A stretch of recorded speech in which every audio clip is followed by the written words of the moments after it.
And welcome back to the Hill Center here for the second half of our Senior Day doubleheader. The women coming off a scintillating 63-62 victory in the last game, in the early game, I should say. And they will be playing in the first round of the Skyline Conference playoffs here at the Hill Center next Tuesday night at 7. But now it's time for the men to come on, and for St. Joseph's, this is a big day as they will be saying goodbye to 6 seniors on this roster. And not only are they saying goodbye to a large portion of their team, but these particular seniors have played probably as many minutes as any group of seniors would play over a 4-year career. So right from when they stepped in the door here as freshmen, a lot of minutes have been logged for many of these seniors here today. And it's going to be a little bittersweet for me personally as well to say goodbye to this senior class, as you know, because I know you log in every game. I have been doing this now for 4 years, so when I first started doing the broadcast here at St. Joseph's, this group of seniors were just entering the team as freshmen. So they're really the main people I've talked about over the last 4 years. But we'll talk about them one more time today. Unfortunately, this will be the last game for them and for the rest of the team, as St. Joseph's came just a little bit short again of reaching the Skyline playoffs. They came just one spot away last year, I believe the year before as well. So they've always been knocking on the door over the last couple of years, and they're not quite able to kick it in. Hopefully next year they'll have a little more success as far as the wins and losses and getting a playoff berth.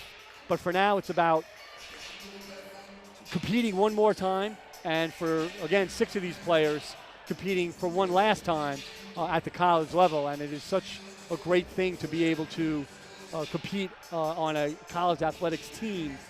It just enhances the college experience so much, whether you're the guy who averages 30 minutes a game or you play 3 minutes all season.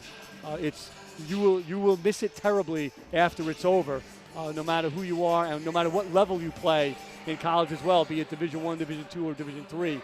So you feel for these guys, and they finish it up, but today is kind of a day of celebration as well, as we will recognize them with a large crowd here at the Hill Center. It was a great, emphatic crowd during the women's game, especially the way it ended. And if you didn't catch it, first of all, shame on you, but also you could always log in and catch it another time after the end of this game that you are going to undoubtedly watch from bell to bell live and listen to my wonderful broadcast for one last time this season. So the Old Westbury Panthers come in to the Hill Center as the visitors at 14-10. They are 10-5, and they have clinched second place in the Skyline Conference playoffs. They had a really outstanding year. They finished just behind Yeshiva in the South Division. Yeshiva, 17th in the country, is undefeated, 15-0 in the conference, I should say. But Old Westbury comes in at 10-5.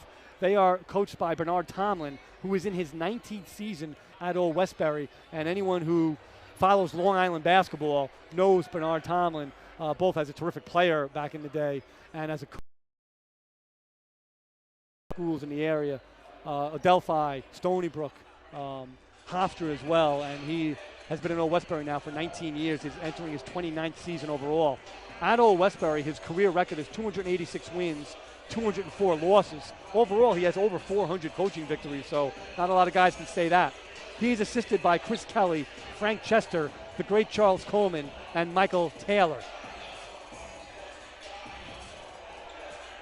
Old Westbury is coming off a loss on the road against Yeshiva, so that was the #1 team in the conference, 17th in the country. Yeshiva was able to hold off the Panthers by a score of 87-63. At halftime, Old Westbury was only able to muster 17 points, so 32-17 at halftime kind of did them in. Jonathan Jameson had 15 points in that game. Pedro Marquez, the Panthers' leading scorer, had 14, and Cameron Winston had 13. St. Joe's is coming off a loss up at College of Mount St. Vincent, a tough loss, 88-82. Demetrius Sarakis poured in 22 points in that game, so he kind of struggled lately in his senior season, but he came into that one 7 for 18 from the floor, and he was 5 of 12 from three-point range, and that 22 points is significant for today because it brings him to a total of 986 career points for the senior. So this will be his last game as a collegiate player, and he is only 14 points away from joining the exclusive 1,000-point club. So Stefan Ethert joined that club earlier this year. And his teammate, Demetrius could do it today if he gets 14 points. So we're all hoping for that. So he had 22 on Tuesday. Stefan Ethert had 21 and 8 rebounds off the bench in that game. Chris Mikos had 18 points, and Frank Reale had 12 in that game. For College Man St. Vincent, David Collins and Rakis Harris each had 20. So in about 30 seconds, they're going to stop the clock and begin the presentations and the recognition for the 6 seniors: Jimmy Cocazello, Matt McQuillan, Coven Miner, Dimitri Sarakis, Sebastian Ethert, and Stefan Ethert. And I might also mention, I'm sure that they will say something and recognize assistant coach Dr. Lukas Saigan, who unfortunately will be saying goodbye to St. Joseph's basketball after 11 years on the bench as Coach Cocazello's assistant. As we know, Coach Saigan has completed medical school and is a full-time doctor. So he will be leaving basketball to treat patients of another kind. So it's really 6 seniors and Coach Saigan, who I know has tons of respect in this building and throughout the conference as an assistant coach, and certainly his players and coaching staff has benefited greatly from his contributions.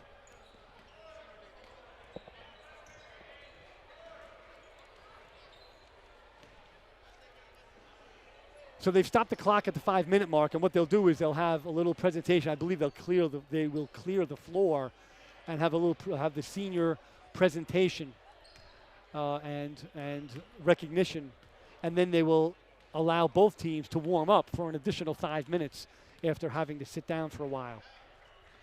So as the PA announcer, Perry Woods, takes you through it, I will also take you through it here on the microphone as you can watch the video of everybody coming up. And just saying a quick congratulations to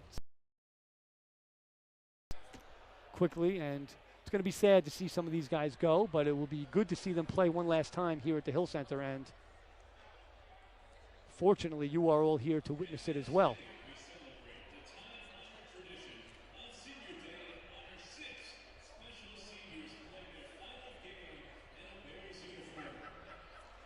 So all these seniors will be playing their final game in a Bears uniform, as Perry Woods has mentioned.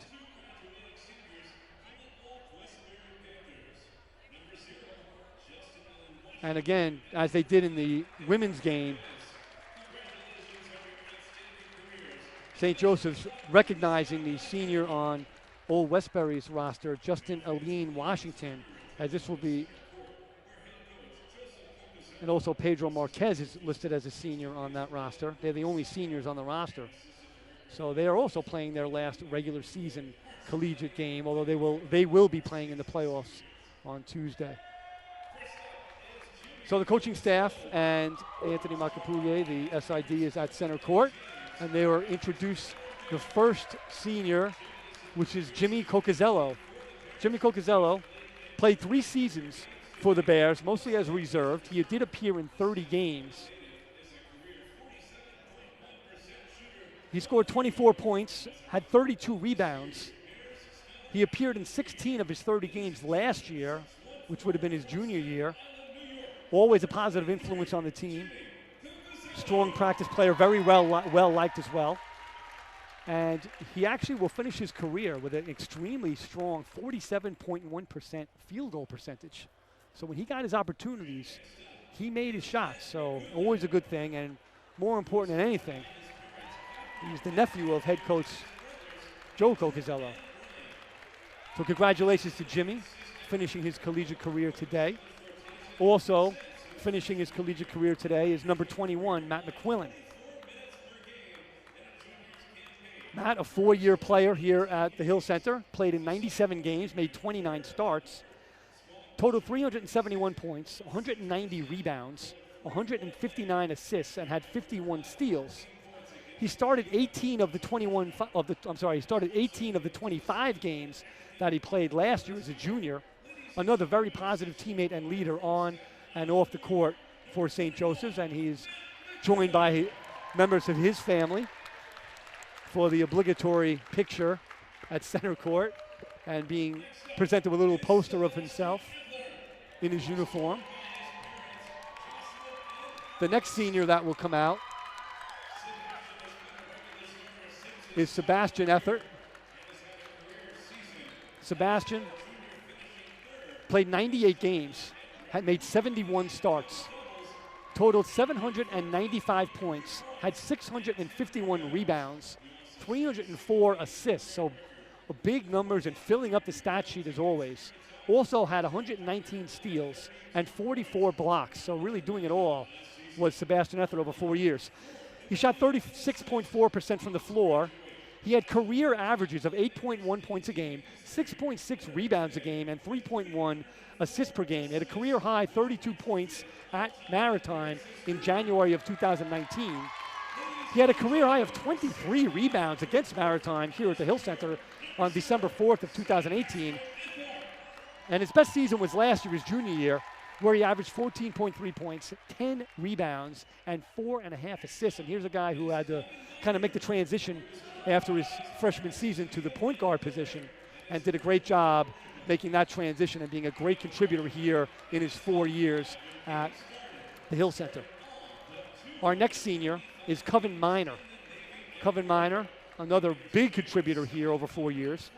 Played in 95 games and made 93 starts. We started all but 2 games in his career. 746 points, 562 rebounds, had 91 assists, 77 blocks, and 55 steals. Shot 46.1% from the floor, had career averages of 7.9 points and 5.9 rebounds per game over 4 years. Career high of 23 points against Manhattanville in November of 2018.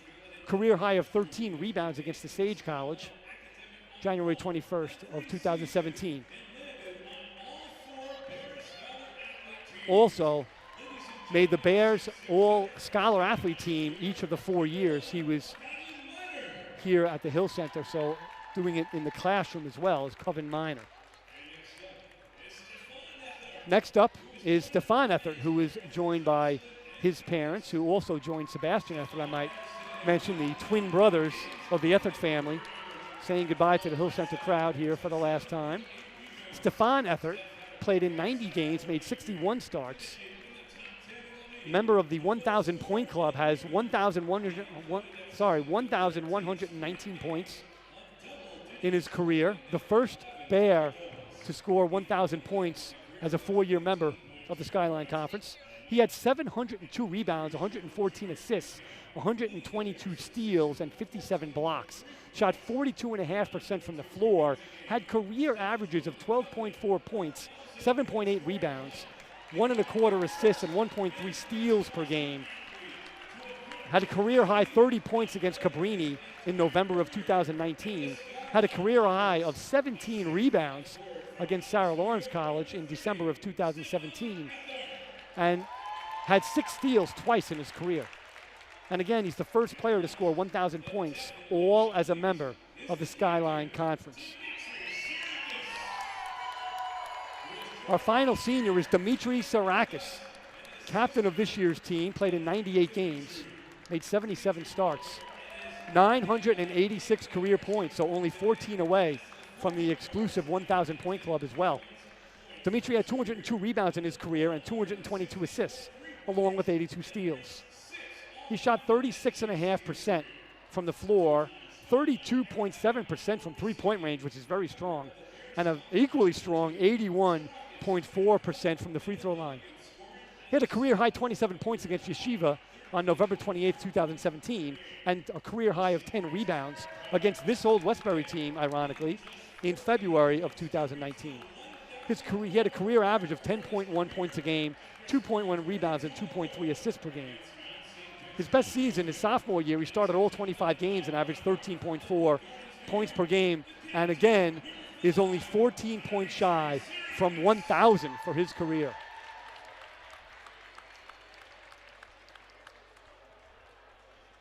And finally, Dr. Lucas Saigan will be saying goodbye as well after 11 seasons on the bench as an assistant coach and having played here in 2003 to 2007 as well. And he's stepping down, having completed medical school, and is a full-time doctor So bigger and better things.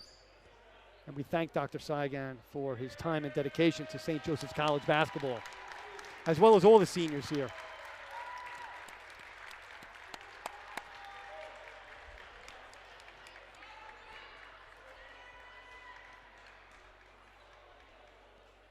And as the seniors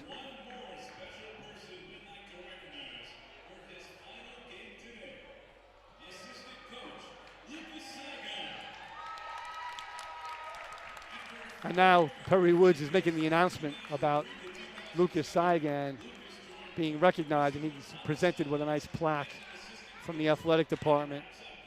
And all the players with smiles and pats on the back. And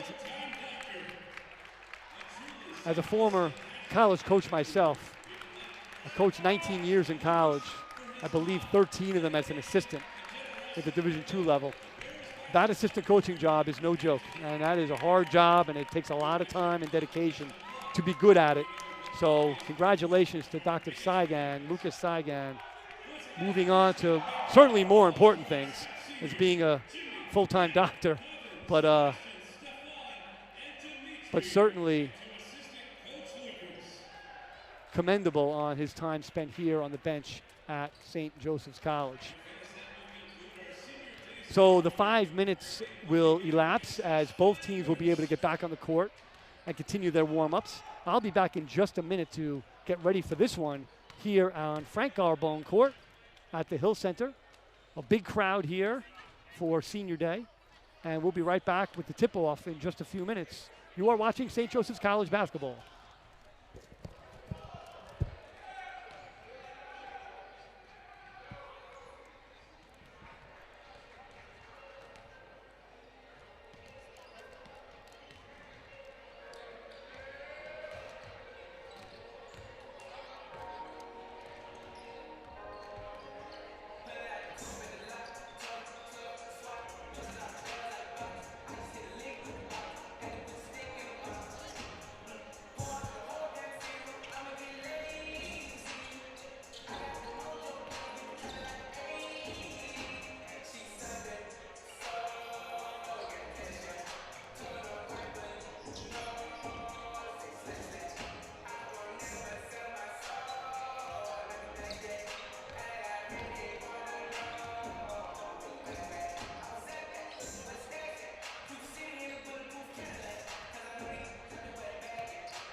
So we're back after the extended warm-up on senior day, after the senior announcements.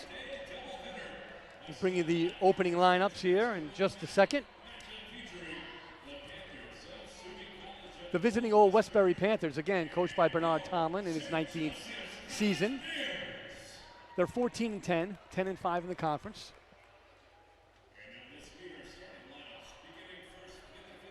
And for Old Westbury, they will start number 0, Justin Aline Washington. He is a 6'3" senior guard from Mount Vernon, New York, Mount Vernon High School, and is a transfer from Niagara Community College. Number 14 is Shakiro Samuels.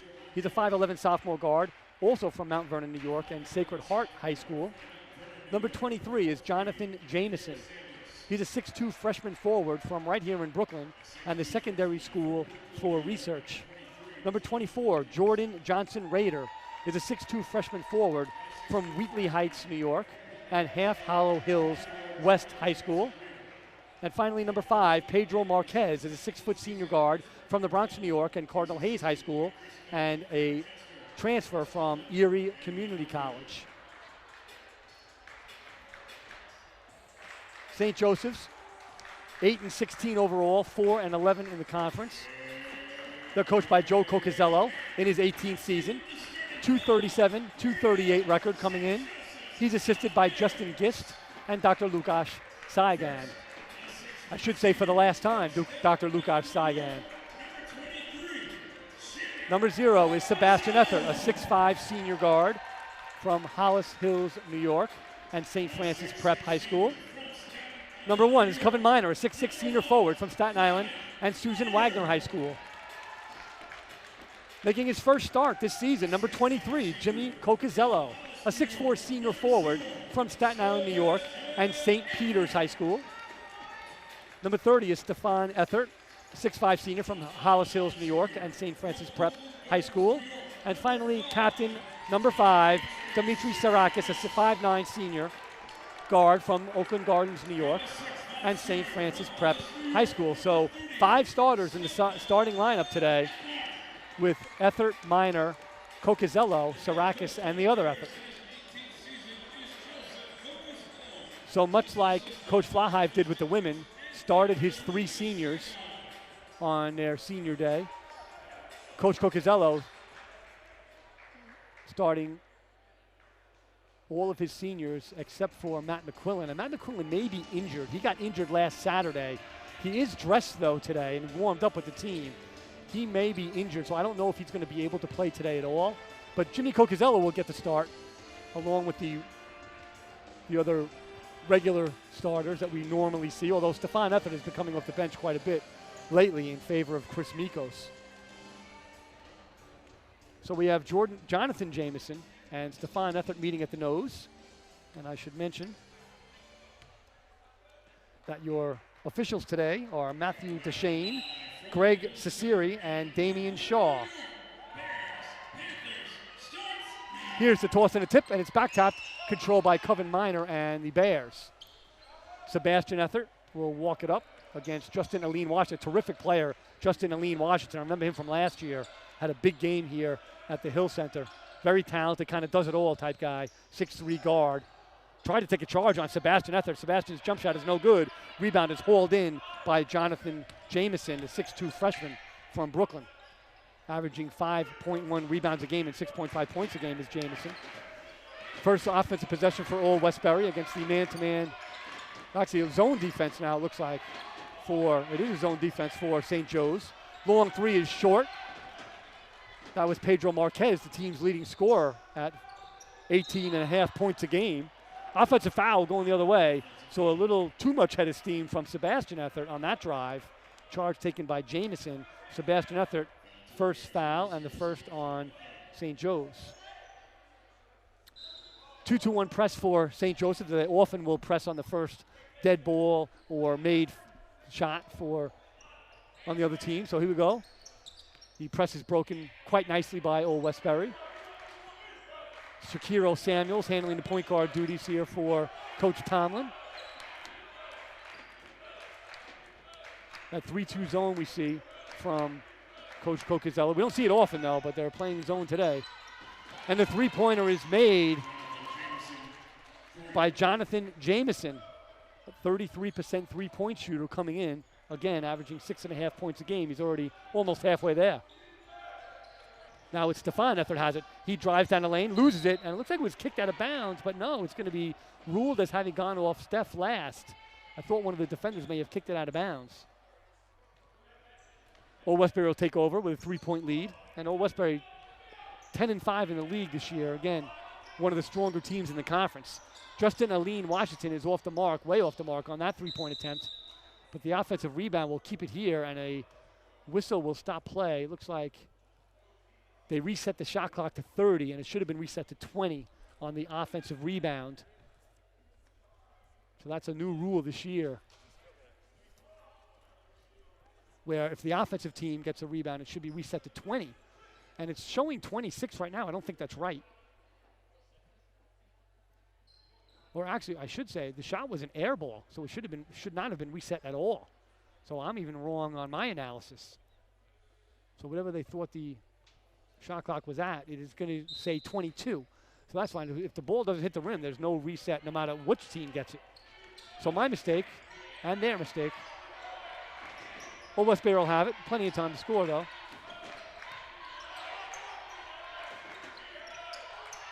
Drive by Jamison, no good. Rebound Stefan Ethard. Stefan Ethard, the leading rebounder on the team. He's third in the conference in rebounding at 9.2. I mentioned Pedro Marquez is the leading scorer, number 5 for Old Westbury. He's actually good for 5th in the league, too. And a nice drive and finish by Demetrius Sarakis. What a tough make on the reverse layup with contact. So Sarakis is on the board with 2 points. And again, that is significant because he is now only 12 points away from 1,000 on his career with a trip to the free throw line. Free throw was up and good, so the 80+% free throw shooter converts to three-point play. He now has 3 points. It's 3 apiece now. So a little stagnant offense on both sides a little bit. That foul, incidentally, went against Jordan Johnson Rader, his first on Old Westbury. So 1 foul each here this afternoon so far. Samuels reverses it to Aline Washington. Now it's back to Marquez. Pass is tipped away. Samuels has it. And the shot clock runs out on Old Westbury as they were playing with the ball on the perimeter quite a bit. After the deflected pass, kind of ran the clock down too quick. And now we do see our 6th senior, Matt McQuillan, is in the game now. He replaces Stefan Ethard. So the first 6 players we see for St. Joe's are the 6 seniors. So Matt McQuillan, fortunately, is not feeling the effects of the injury last Saturday. He did not play on Tuesday, so after having missed the game, and he had an injury late in the game Saturday here at the Hill Center, I'm glad he's able to play in this, which will be his final game. And he gets the ball underneath. Well, a great bounce pass from Jimmy Cocazello from the high post into McQuillan, who scores it in the low post. So senior to senior, Cocazello to McQuillan gives the Bears their first lead today. It's 5-3. We're so used to seeing the high-low action from Stefan Ethard and Coven Minor. Now we see the non-traditional pairing in the high-low area of Jimmy Cocazello and Matt McQuillan. So they'll be happy to hear that. Drive by Marquez. Floater. And a foul. It's going to be an offensive foul. And a hard landing for Jimmy Cocazello, who is on the board now with a pretty assist and now an offensive charge taken. Great job by Cocazello. That foul will go against number 5, Pedro Marquez. And that is the second on Westbury. We'll have our first timeout this afternoon after that play. So Marquez has 1 foul. And the Bears are up 2, 5-3. And we'll let you enjoy these for the last game anyway this year. We'll let you enjoy the St. Joseph's Diamonds cheer team.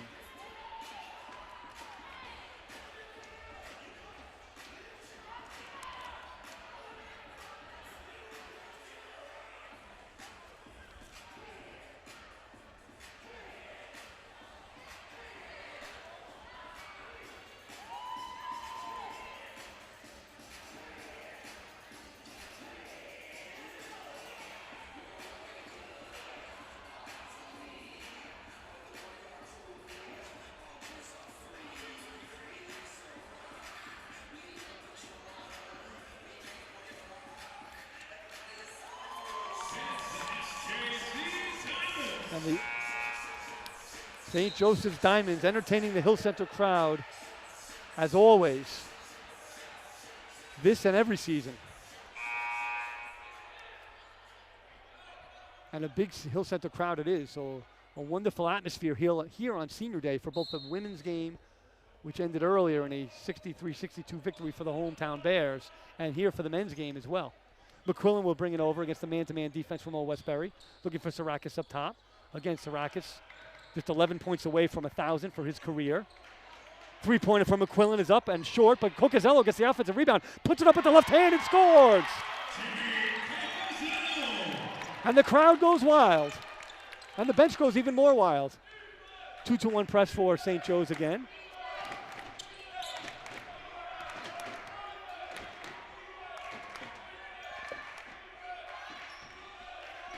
So still in that 3-2 zone for St. Joe's. Done pretty well so far, only giving up that 1 3-point shot. Drive by Aline Washington. A lot of contact. That's going to be a step out of bounds, so it's going to be a turnover as Cocazello, again, bouncing off the floor like a pinball, taking another charge. Didn't get the call that time, but it was ruled that the offensive player stepped on the baseline, and the coaches are conferring, saying, why didn't we play this guy sooner? Here is Sebastian Ethert bringing it over. Brings it in. Coven Minor. Jump shot at the top of the circle. No good. Sebastian Ethert running down the offensive rebound. Doesn't have it. And this might be a foul against Sebastian Ethert, as he looked like he kind of shoved a player out of bounds, and it is going to be a foul. And that's unfortunate because that is Sebastian's second foul. And he's going to be replaced early by Frank Reale. So the first non-senior to enter the game today, Frank Reale, a junior, a normal starter, comes into this game averaging 11.2 points per game. He's also from Staten Island and Susan Wagner High School, so very familiar, these teammates at St. Joseph's. Still having that little kind of token three-quarter court press just to slow down the fast break opportunities for Old Westbury a little bit. Number 4, Eli Jaquez is in the game for Old Westbury. Shot by Jamison off glass is good. So Jamison with both field goals today and 5 points for the Panthers. They still trail by 2. Sarakis has it up top, throws it back to McQuillan. Now they look inside to Minor. He's pushed off his spot, but he drives to the basket and regathers it after almost losing it. And now they do lose it. Justin Aline Washington lays it up with the left hand off the turnover.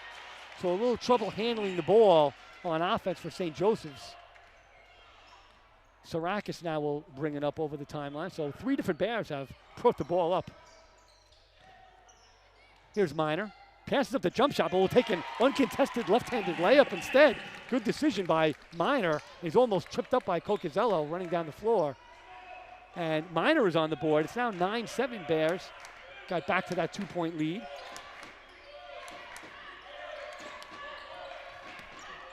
Near turnover for Old Westbury is Jaquez zigged when he should have zagged on that one. Now he has the ball guarded by McQuillan, trying to keep him on the sideline. Long 3 at the end of the shot clock is no good, so good defensive possession, but they can't bring down the defensive rebound. Old Westbury has it back. That was Jordan Johnson-Rader with the offensive rebound, and a pretty move and make with the left hand from Pedro Marquez. And the Panthers have tied it all up at 9. McQuillan bounces it in, looking for Cocazello. He missed Minor, I thought. Fast break opportunity for Old Westbury. And it's going to be a jump ball called. So they kind of caught a break as Justin Aline Washington had an open left-handed layup, a mostly open left-handed layup that he wasn't able to make. Chris Mikos is in the game, and re-entering the game is Stefan Ethert for the Bears. Coven Minor and Jimmy Cocazello will have a seat on the bench. So some strong minutes for both of them. Chris Mikos, first action today, has found his way into the starting lineup, joined the team in the second semester, and has done very well. Chris Mikos averaging 12.3 points and 5.6 rebounds a game in his half season with the Bears. Long 3, no good, but the offensive rebound is tipped away and finally brought in by Matt McQuillan. McQuillan kicking it to Sarakis. The 3 is up for Dimitri, little short. Ball is knocked away and pulled in by Aline Washington. They have a fast break opportunity if they want it. Instead, they circle it back out, and they'll be content to be a little more patient on offense. But Marquez will bring it in and score with the left hand. So Pedro Marquez with some great touch on that little kind of running jump shot. I guess it's not a jump shot if you're running when you shoot it. Steph Sarakis, three-pointer, little strong. So back-to-back three-point misses from Demetrius Sarakis. Everybody in the Hill Center crowd is really rooting for him to score.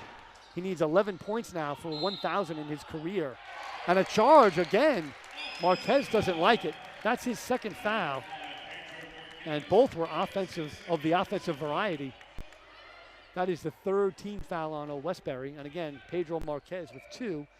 Stefan Ethert that time taking the charge.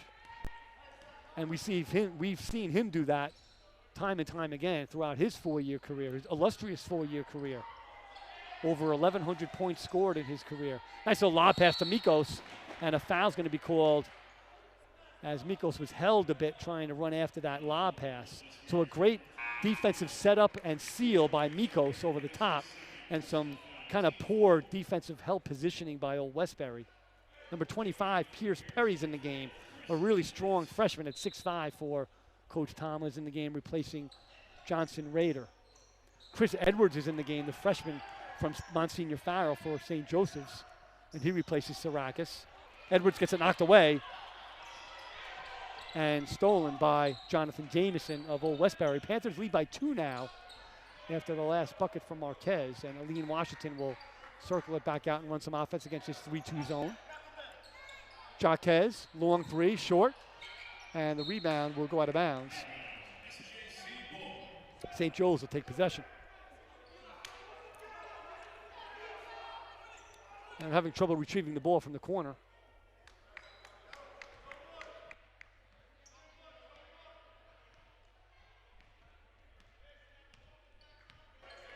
McQuillan will bring it up. And now a little zone look from Old Westbury.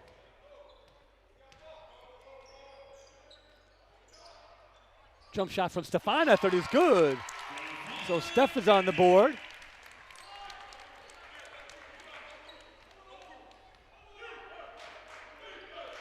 That ties it all up at 11.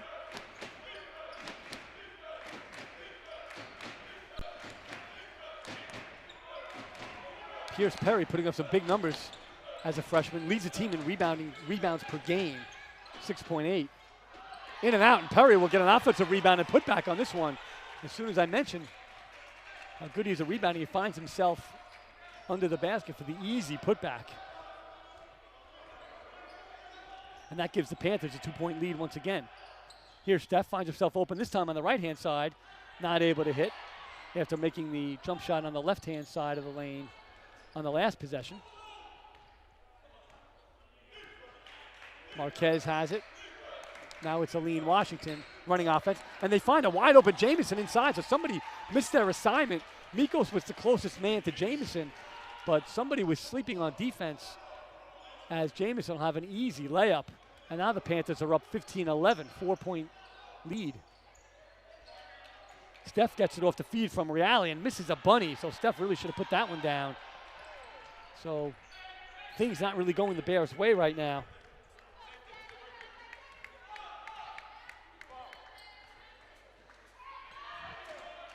Jonathan Jameson, 7 points today, leading all scorers, 3 of 5 from the floor. He also has 4 rebounds. They're looking into Perry. He's not really posting up as actively as he should. He's just standing there with his hand up. And the shot clock runs out on Old Westbury again.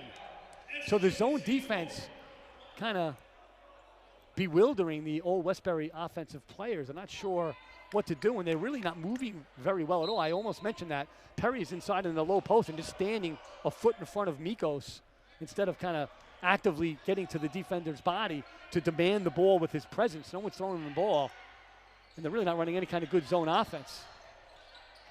So adjustments need to be made on the Panthers bench, and Demetrius Sarakis will re-enter the game for the Bears. He replaces Matt McQuillan.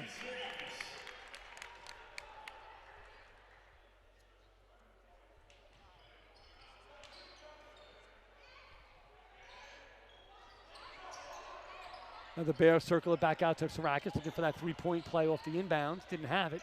Here's Edwards, lifts it up. Might have got some contact, no call. Outlet to Marquez. And lifts a little left-handed floater, so a nice little floater over Reale, and a timeout will be called by Coach Cocazello and the St. Joseph's Bears. 9 minutes and 11 seconds remaining in the first half. 17-11, Panthers with the lead. You can enjoy the St. Joseph's Diamonds once again, and I'll be back in just a second with some updated stats.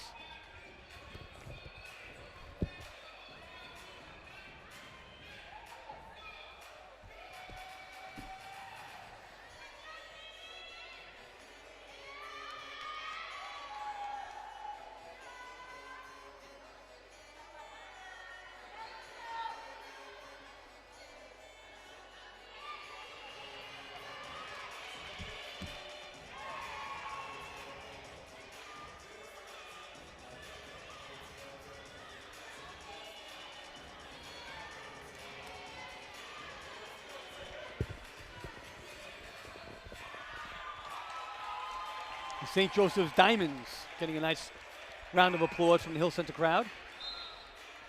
Jonathan Jameson has 7 points on 3 of 5 shooting. Pedro Marquez has 6 on 3 of 6 shooting. Demetrius Sarakis has 3 points on that early three-point play. Minor, Cocazello, Steph Ethert, and Matt McQuillan all have 2 points each for the Bears. Bears ball, trailing by 6, just over 9 minutes to go in the first half. Here on senior day at the Hill Center. Reale, three-point corner. Should say corner three, no good. Marquez has the ball. Hands it off to Jameson. Possible charge, and it is a charge. So Jameson charging into the rim right through the chest of Stefan Ethert. So that is the third charge taken by the Bears. Second by Stefan Ethert. That will be Jonathan Jameson's first personal foul. And it should be the 5th on Old Westbury. Not a shooting foul yet, as you need 7.5 for the men's game. A charge wouldn't be a shooting foul anyway, as it's a player control foul. The 3 is up for Sarakis, a little off the mark. Offensive rebound kept alive by Steph. Another 3 for Sarakis, this time is short. And a whistle, and the ball is out of bounds as it hit the shot clock after bouncing off the rim. So Sarakis looking for 11 more points to reach that 1,000. He's 0 for 4 from three-point range now. Had a couple clean looks too, so hopefully he starts getting going after coming off a 22-point outburst on Tuesday up at Mount St. Vincent. Turnaround jump shot from Perry off glass is no good, and a little collision between Perry and Mikos kind of stopped both of them in their tracks for a second. Sarakis using the Ethert screen. Ball's knocked away. Gets it back in though. Now it's Reale. 15 on the shot clock.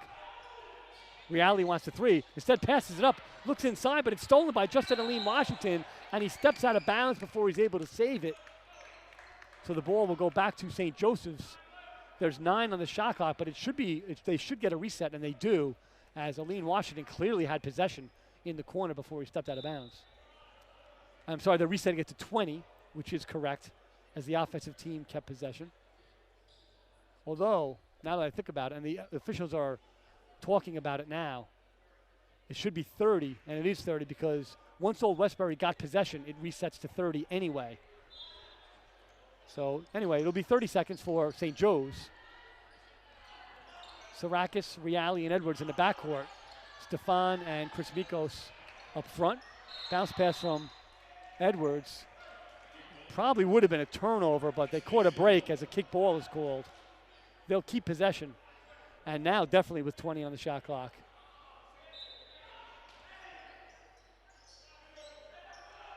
Reale inbounds it. Throws the safety out to Stefan Ethert. 13 on the shot clock. They lose it, and they do lose it. I was going to say they almost lost it. Stefan Ethert not able to handle the long, kind of floating skip pass. Edwards will have a seat on the bench, and he is replaced by number 3, Zach McDonald, a 5'9" junior from CSI McCowan High School in Staten Island. So plenty of Staten Islanders making the trip over the Verrazano Bridge to the basketball program here at St. Joseph's.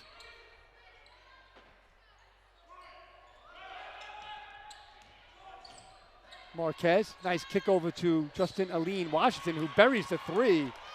A nice play by Marquez to Washington, Aline Washington, I should say. That expands the Panthers' lead to 9 now, so a couple of empty possessions. Some good opportunities, though, for the Bears, just not able to convert some open looks and, some decent shots. This shot is sent back by Pierce Perry. Tied for first in the conference in block shots at 1.9 is Perry. He'll add to that total with his first block today. Sarakis finds Reality and looks into Mikos. He has it inside. He had a one-on-one opportunity inside. Instead, shuffles it back out to Stefan Efford. Misses the three. Zach McDonald with the catch. And Stefan Efford looking to rise up, but loses the ball on the dunk attempts. That would have been pretty. But lost the ball in transition. I should say in translation. Old Westbury will take possession. Coven Minor is back in the game, replacing Stefan Efford, who was greeted by some smiles on the bench after that. What would have been spectacular dunk attempt. You have to bring the ball with you, though, or it doesn't count. So we have Frank Reale, Demetrius Sarakis, Zach McDonald, along with Coven Minor now and Chris Mikos for the Bears in the still 3-2 zone defense. A set is called by Old Westbury. Ball tipped away by Reale, but brought back down by Jaquez.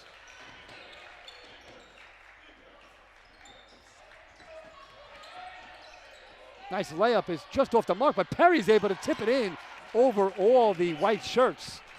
So Cameron Winston came in. He's number 10. The 6'2 junior just got in the game. Good layup attempt, not able to hit though, but Perry able to put it back. And a foul on the floor, I believe, is going to be called on the floor. As Mikos was hammered to the floor.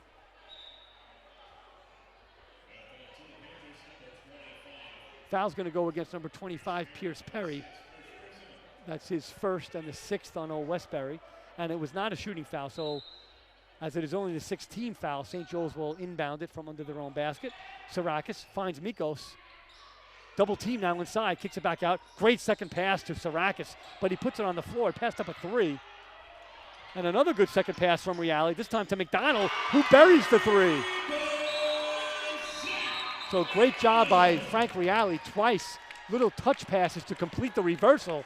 Once to Sarakis, that time to an open Zach McDonald, who makes the three, which leads to the timeout on the floor with 5:55 remaining in the first half. It's Panthers 22, Bears 14. Jonathan Jameson is the leading scorer still for Old Westbury. He's got 7. Marquez has 6. Justin Aline Washington has 5, and Pierce Perry now has 4.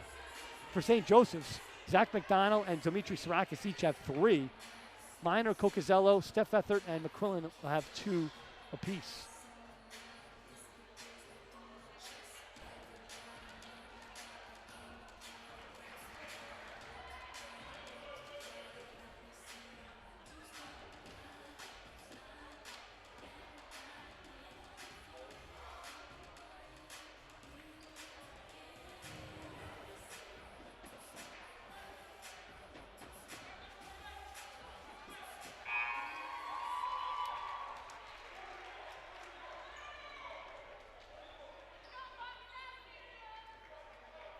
So Old Westbury will take possession. The 2-2-1 press is back on for St. Joseph's. Cameron Winston will take it inbounds. He's averaging 8.9 points a game. The 6'2 junior from Roosevelt, New York, in Long Island. Went to the Pomfret School and Nassau Community College, the local Region 15 basketball powerhouse, coached for a long time by A.J. Winder, still getting it done up there. Here's Winston, kicks it out to Aline Washington. Misses the three this time, rebounded by Frank Reale. Here come the Bears. Long pass is intercepted, intended for McDonald, but run down by Pedro Marquez. So still a 8-point lead for Old Westbury. Aline Washington drives. Long step-through step. Misses it. Perry misses on the tip back. Mikos pulls down the rebound.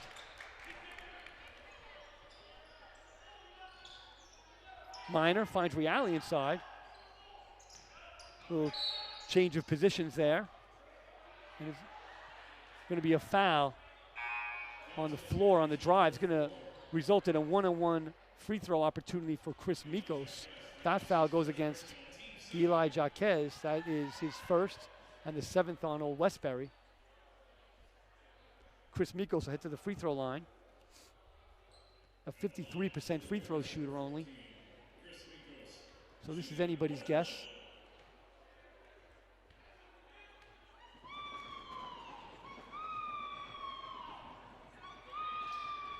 And he misses the front end, rebounded by Old Westbury and Pierce Perry.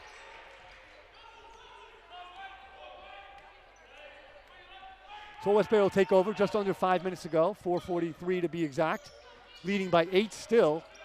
So some low-scoring first half, really, for both teams. St. Joe's did not want to let Old Westbury start running away with it here before the halftime. Aline Washington trying to make that happen with that little layup. Creeps over the rim and in. 10-point lead now for Old Westbury, biggest lead of the day for either team. An extended 2-3 zone look for Old Westbury. Sebastian Ethard is back in the game. Replaced Reale. Nice look into Minor from McDonald, and Minor misses an open jump shot, really wide open, about 10 feet away. So another missed opportunity for the Bears. Winston, tough shot and make. So a great make from Cameron Winston on a difficult drive in traffic. Foul's going to go against Coven Minor. That's his first and the 4th against the Bears. So Jimmy Cocazello is back in the game for St. Joseph's, replacing Chris Mikos. Cameron Winston, a 75% free throw shooter. He'll look to complete the three-point play here, has only one free throw attempt coming. So not able to extend the lead to 12, but not able to extend it further is Cameron Winston. Number 11, Anthony Sylvester Jr. is in the game as well, guarding Sebastian Ethard for Old Westbury. Sarakis, off-balance floater is off the mark. Here's Winston. Winston has Sylvester with him. Good job by the transition defense of St. Joseph's to turn them away. And now Sylvester finds himself open. He's off the mark. Rebound is fought for, finally picked up by Sarakis, and it's knocked away by Perry. Sarakis wanted a foul. He won't get it, but he will get possession, as Pierce Perry and Demetrius Sarakis both hustling on that loose ball. 12-point deficit for St. Joseph's, as Jordan Johnson Rader will have a seat on the bench. He's being replaced by Jonathan Jameson. Matt McQuillan's back in the game for St. Joseph's, replacing Demetrius Sarakis. Pierce Perry will have a seat as well. So we have Marquez, Sylvester, Winston, Jameson, and Justin Aline Washington for Old Westbury. Minor has it. Sebastian passes up to 3. Good shot fake. McDonald won't pass up to 3, but he'll miss it. And the rebound goes to Justin Aline Washington. It's Cocazello, McQuillan, McDonald, the unorthodox backcourt, along with Minor and Sebastian Ethard. Good kick out, drive by Winston, back to Aline Washington, powers it up with contact, scores, and will get to the free throw line. And that's a 14-point lead now for Old Westbury.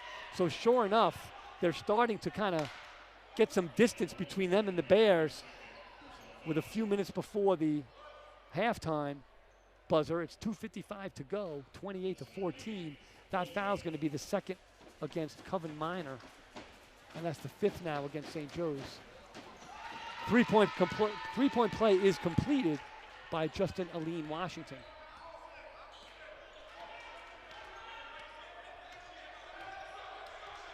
McQuillan has it now. Looks like Old Westbury's back in the man-to-man.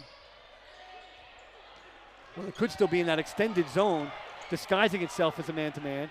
Turnover, Cocazello with the steal. Three-pointer from Sebastian Ethard, no good. Coven Minor fights down the rebound. Little righty jump hook rolls around and out, but Sebastian gets it back. Now it's on the floor. It's Winston, it's Sylvester, and the Bears once again miss a wide open shot. It could have got them a little closer. Instead, it's Marquez finishing in transition to extend the lead now to 16, the biggest lead of the game. I'm sorry, 17. It's 31-14. There was a three-point play before, right? That was the extra point, I forgot. So St. Joe's in a heap of trouble here with 2:05 remaining in the first half, 30-14. And they've changed the score now to 30-14, so I was wrong once again. It won't be the last time. And a foul outside, I believe. St. Joe's is in the bonus, so it will be a 1-on-1 anyway. Coven Minor will head to the free throw line. Pedro Marquez has picked up his third foul, so that is important. 8th on the team. So Pedro Marquez will have a seat, presumably for the last 2 minutes of the half. 1:57 actually remaining. He's replaced by number 14, Shakiro Samuels. So Marquez, leading scorer on the team. Three-point play could be, I'm sorry, not a three-point play as Minor was not shooting on the foul, but he does make the front end of the 1-on-1. Now I was getting ready to say Marquez with 8 points today, the leading scorer on the team for the season, not the leading scorer today, as Justin Aline Washington has 10. But Marquez will have a seat for a while with 3 fouls. So if St. Joe's wants to get back in this game, they can do so with the Panthers' leading scorer on the bench. Both free throws are made by Minor. He will take a rest now, being replaced by Stefan Ethert.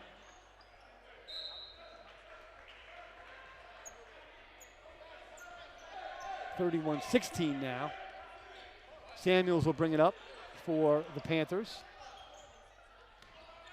Good defense by McQuillan, some tight defense anyway. Now the little run and jump on the wing against Winston. He weasels his way out of it, gets himself all the way to the rim and scores it off glass. So a poor rotation, a good double team at first. Winston able to split it, however, with the dribble, but a poor rotation from the Bears allows Winston to make an uncontested layup. Cocazello finds McDonald. Three-pointer is up, a little short, off the top of the backboard. Finally goes through the rim, but it will not count as the ball hit not only the top of the backboard, but one of the support pieces of the basket, which is considered out of bounds. So McDonald is right there.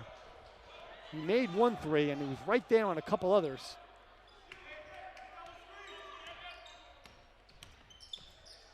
Now defending Samuels. Here comes Winston. Winston turns it over. Nice steal by the Ethert brothers, actually. McQuillan will have it now. Just over a minute remaining, 33-16. McQuillan driving left. Missed Cocazello, I think. Would have been contested, though. Long three from Sebastian is contested, but he makes it anyway. So a big three from Sebastian Ethert to get a little momentum swinging the Bears' way with just under a minute to go, 49 seconds to be exact. The Panthers slowing it down offensively.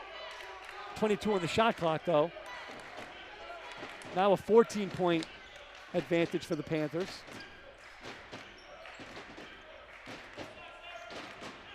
Drive by Sylvester. Ball's almost knocked away by Sebastian Ethert. 5 on the shot clock. Nice bounce pass, but right through the 5-hole. It goes out of bounds. Shot clock is now turned off as the Bears will take possession. Demetrius Sarakis is back in the game, replacing Jimmy Cocazello. He almost took McDonald out, but on an offensive possession, you want one of your better three-point shooters than McDonald on the floor.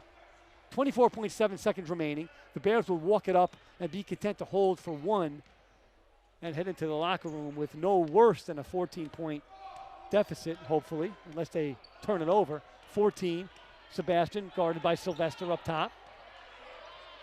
8 seconds now. Now they make their move. Backdoor cut by Sarakis. However, the pass led him a little too far. Pretty good defense by Old Westbury, actually, really staying with that backdoor cut.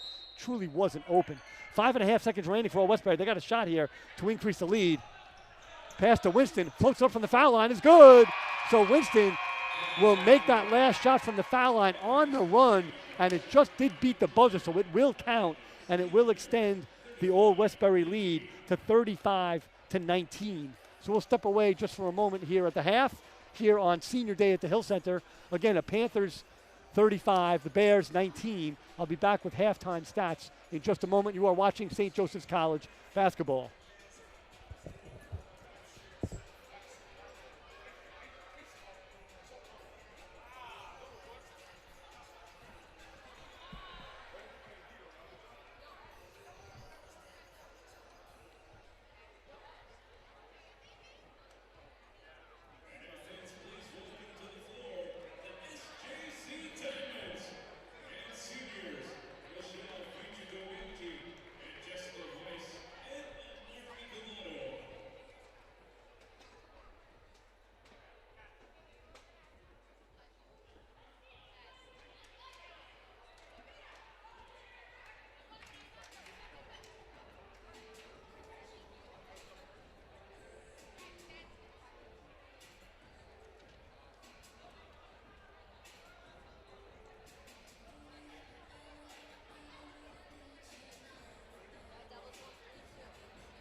Okay, we are back at the half here with 4 minutes remaining before we get started, and I'm going to bring you. Hold on one second. 25 to 14. What's that? We're stopping at 25 to 14. Oh, we started. Thanks. Sorry about that. I was taken away being told that the Old Westbury Panthers are going to.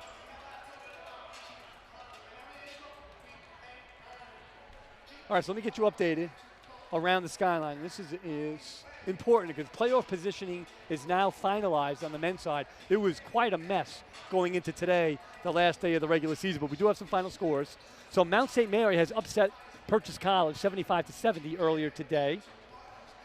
The Merchant Marine Academy defeated Maritime 85-80, and Farmingdale State defeated Mount St. Vincent 91-82. So what that means is there was a lot of logjam at the bottom of the conference. Mount St. Mary has grabbed the 7th seed in the tournament, and the Merchant Marine Academy has snuck into the 8th seed. So it ended up with Maritime, the College of Mount St. Vincent, and Merchant Marine Academy all had identical records. But USMMA won the three-way tiebreaker, so they end up 8th. And Maritime and Mount St. Vincent have to go home and wait till next year. So right now, the way the playoff seedings are, Yeshiva is 1, Purchase is 2, Manhattanville is going to be 3rd, the Old Westbury Panthers here is going to be 4th. So those 4 will get home playoff games on Tuesday. 5th is Farmingdale State, Sarah Lawrence College is 6th, now Mount St. Mary is 7, and the United States Merchant Marine Academy is 8th. So the matchups on Tuesday will be Yeshiva will host Merchant Marine Academy in the 1-8 game. Purchase will host Mount St. Mary in the 2-7 game. Old Westbury will be at home against Farmingdale, and Manhattanville will host Sarah Lawrence in the 3-6 game. So it's all set finally, and it really took until late on the last day for all of that to get to shake out.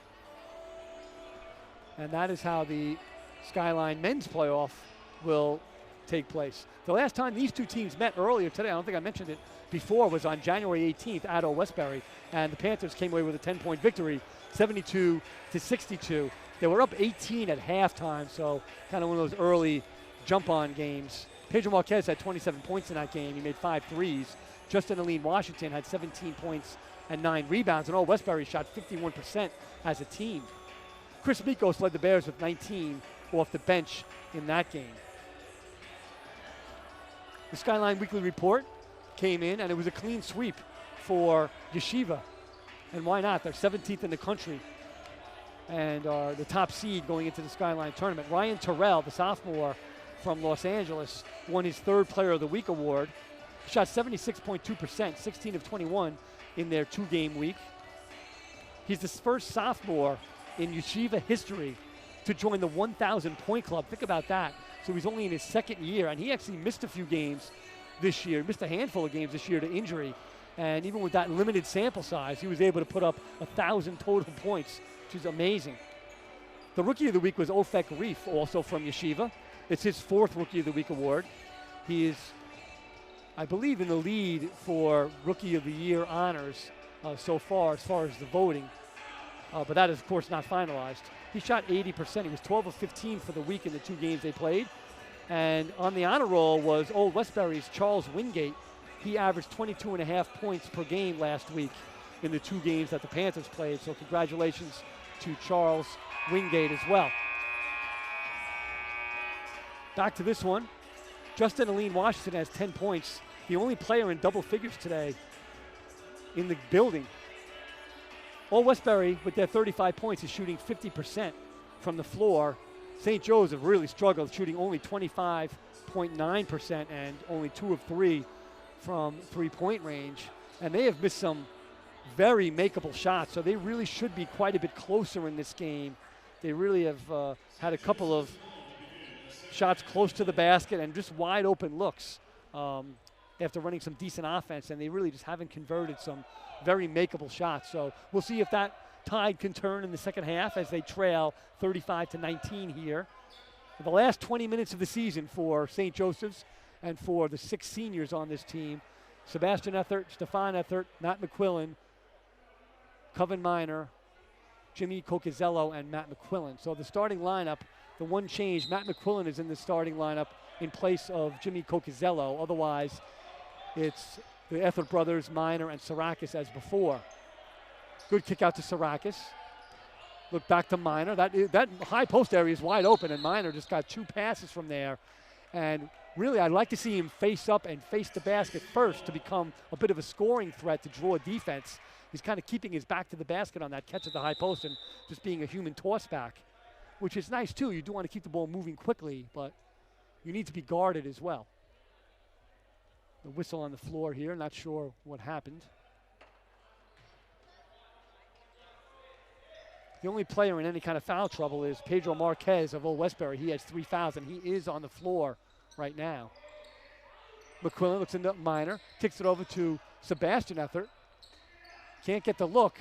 Now it's Sarakis. Now it's Steph. Good defense. 5 on the shot clock. Someone's got to put it up. Good extra pass to Minor. It's blocked out of bounds by Pierce Perry with only 2 seconds remaining. So some wonderful spacing and ball movement by St. Joseph's. Unfortunately, it's going to result in a good look. That time, ball was blocked out of bounds. 2 seconds on the shot clock. McQuillan will inbound it under the St. Joe's basket. He finds Sarakis. The 3 is up for Sarakis. Off the front rim. Ball is knocked away. Finally picked up by Sebastian Ethert. He's looking for Sarakis. They find him. He drives. He pushes off, and it's going to be an offensive foul. And a good call by the official. On that one, Sarakis will pick up his first foul.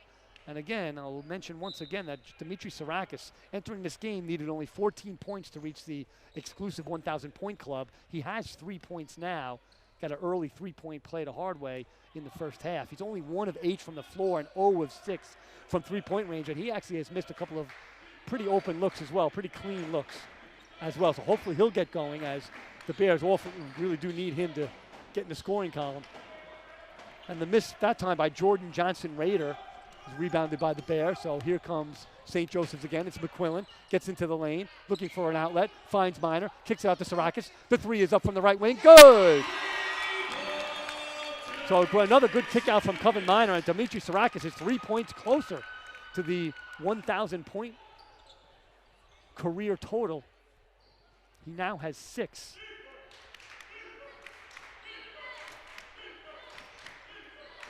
So he's getting his opportunities.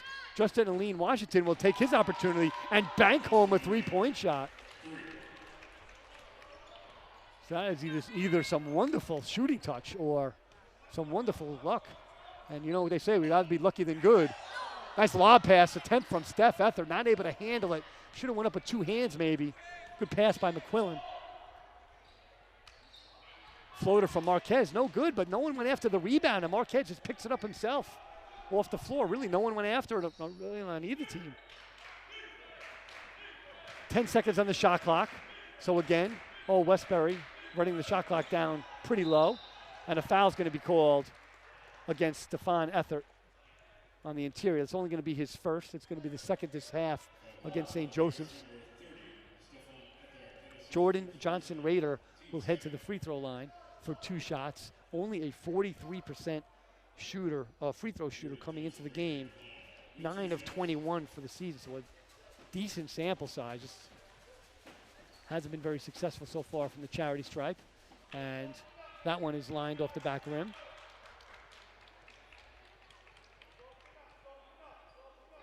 So a 16-point deficit for St. Joseph's, looking to claw back into this one in this their last game of the season and senior day. Second free throw from Rader is no good, and the long outlet pass is easily stolen by Pedro Marquez. Everyone in the Hill Center saw that one coming. Here's Aline Washington looking to slow it down, gets it back to Marquez, and going to run a little offense.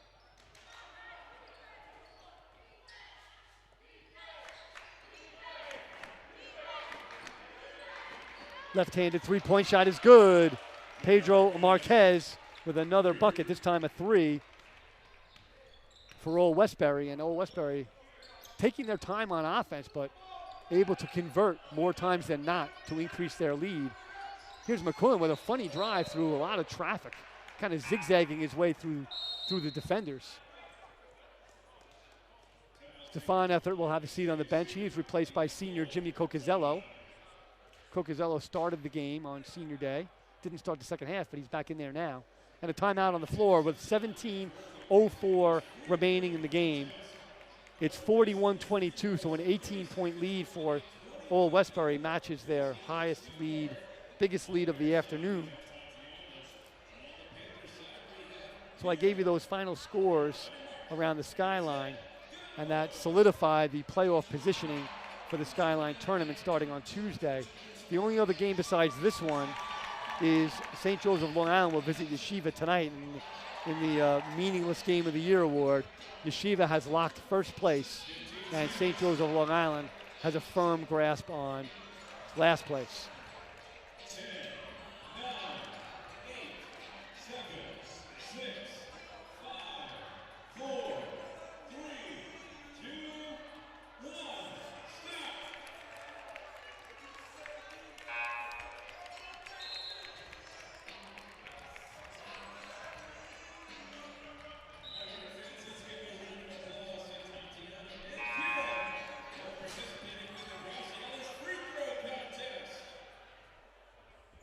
And with the 17:04 remaining, the players will head back on the floor.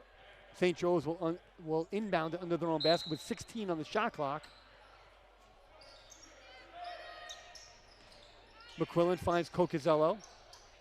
Sarakis for three. No good. Ball is pulled down by Jamison. Long outlet pass to Marquez. And he will circle it back out and run some clock. There's a lot of clock left to run, though, however, but Old Westbury is normally quite patient in the half-court offense, and they do often get a good look out of it. So credit their execution in the half-court. There's a turnover, and that was Jordan Johnson Rader, who kind of fell to the floor as traveling violation is called. Chris Mikos is back in the game for St. Joseph's, replacing Coven Minor.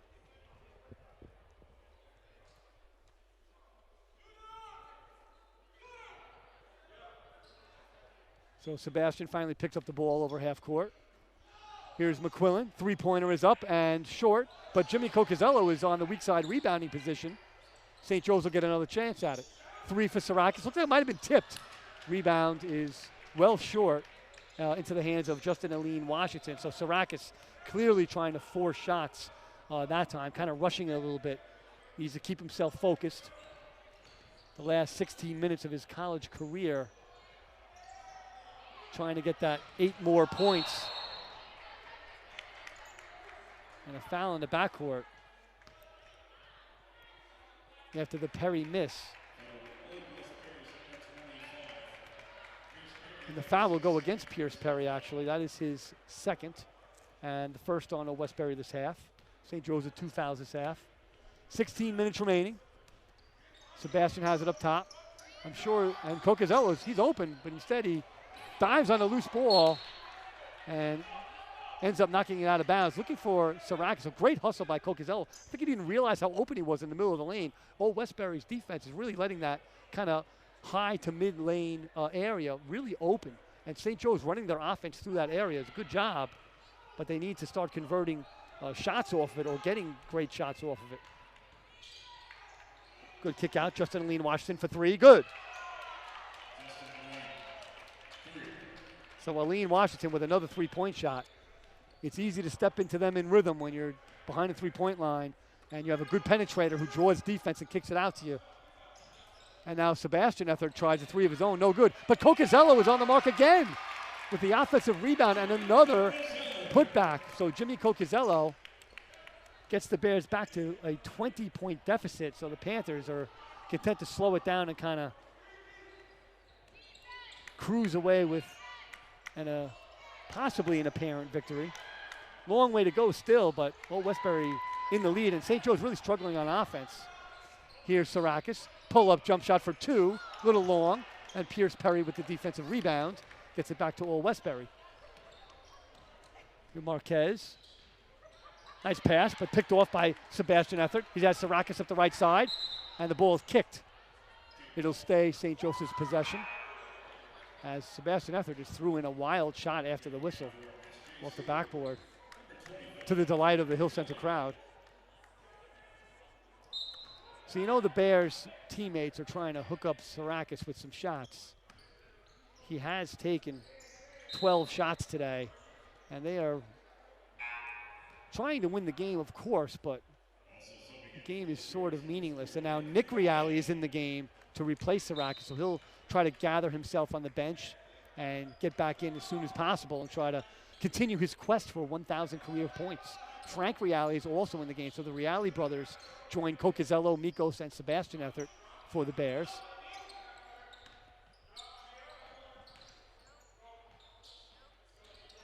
And the Bears are moving the ball beautifully, and they're getting the ball in good positions, but they're just not getting opportunities to score.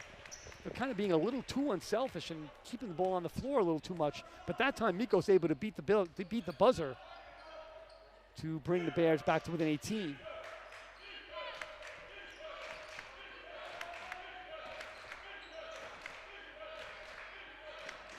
Cocazello with his hands full against a much taller Pierce Perry on defense. Now steal by Nick Reale. He's off to the races.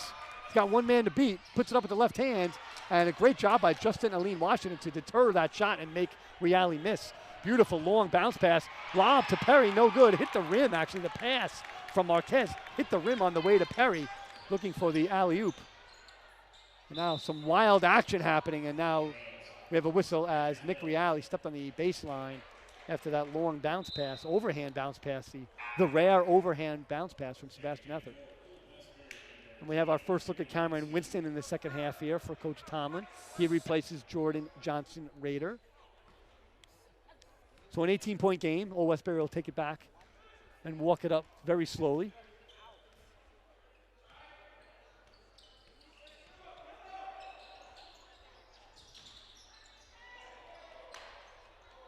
And again, some very patient offense by Old Westbury. Nice drive by Jamison. He's fouled on the way and a late whistle. That was an obvious foul. And Cocazello thought he got away with something, but he did not. That'll be Cocazello's first foul.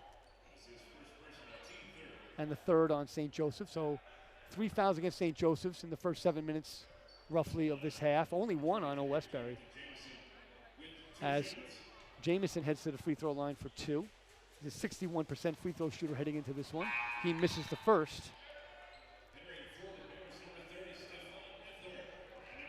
Stephon Ethert is back in the game along with Chris Edwards. They replace Sebastian Ethert and Jimmy Cocazello.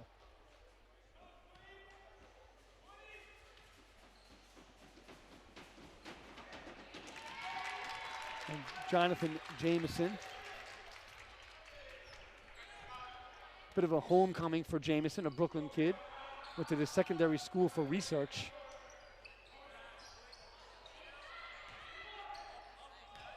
Miko shoves it over to Edwards, who makes a left-handed attempt. No good, but he gets it back and lays it up off the glass. So good job by Edwards, and a timeout is called by Coach Cocazello. It's a 30-second timeout for St. Joseph's. I mentioned Jonathan Jamison, just a freshman from Brooklyn, 6'2". So he's a little bit of a homecoming here, playing in Brooklyn in his last regular season game of his freshman year. And they are looking forward to the playoffs on Tuesday, in which they will host the Farmingdale State Rams. So a big rivalry game, actually. Both schools from out in Nassau County, just a few miles from each other. Old Westbury in Brookville and Farmingdale in Farmingdale, New York. Should be a fun matchup. I'm sure the Farmingdale faithful will be well traveled to this Old Westbury campus. So Justin Aline Washington has 16 points to lead all scorers. He's 6 of 11 from the floor. Pedro Marquez has 11, and Jamison has 8. For St. Joseph's, a lot of players have kicked in, but the leading scorer is Demetrius Sarakis with 6 points. He's 2 of 12. He made 1 3-point shot. Everyone else has 4, 3, or 2, and I mean almost everyone else. Very well spread out scoring today for the Bears. Unfortunately, not enough scoring. Shot is in and out from Perry. Rebound by Stefan Ethert. That is Steph's 7th rebound today. Long three from Reale. That's Nick Reale. No good. Rebound is fought for, and there's got to be a whistle somewhere. It's going to be a foul. That's a good call as Perry had control of the ball. 3 white shirts were hanging on Perry. And finally, Stefan Ethert will be whistled for the foul. It's his 2nd. 4th on St. Joe's. Old Westbury will walk it up very slowly once again with 12:08 remaining in the game and a 45-28 lead. So St. Joe's getting back little by little. And here's a steal, deflection from Edwards. Steal for Frank Reale. He has Edwards on the wing. Edwards has it now.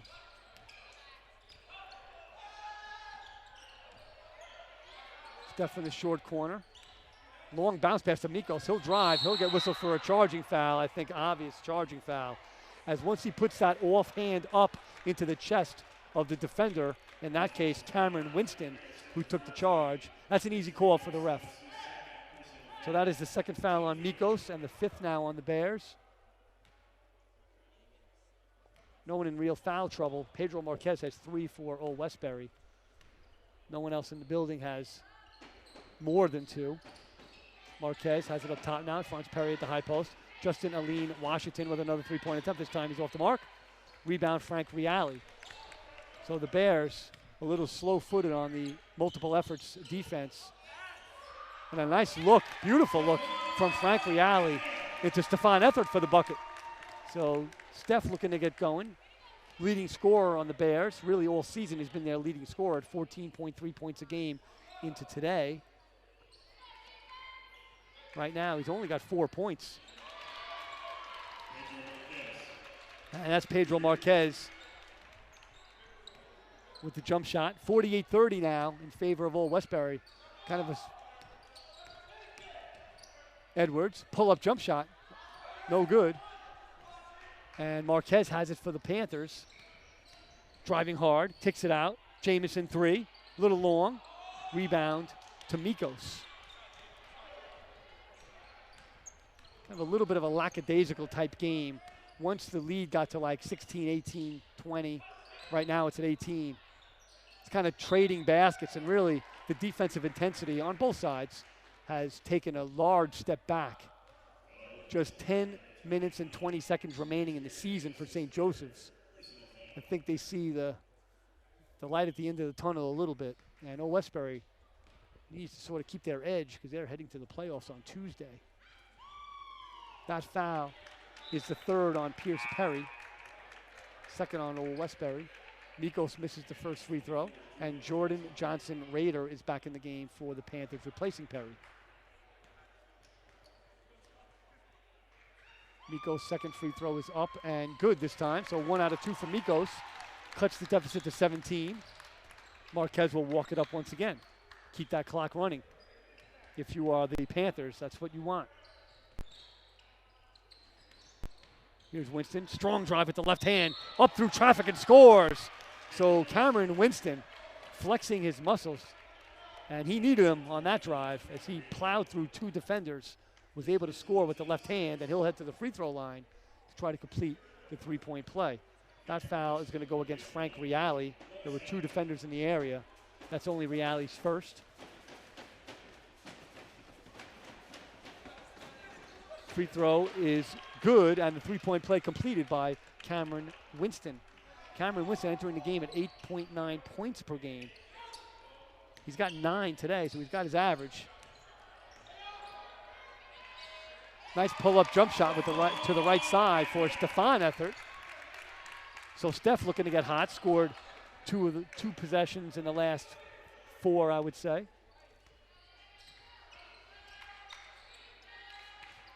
Here's Winston on Reale. Nice little fake spin jump shot, no good though. Rebound by Steph. Steph now with his 8th rebound to go along with his 6 points.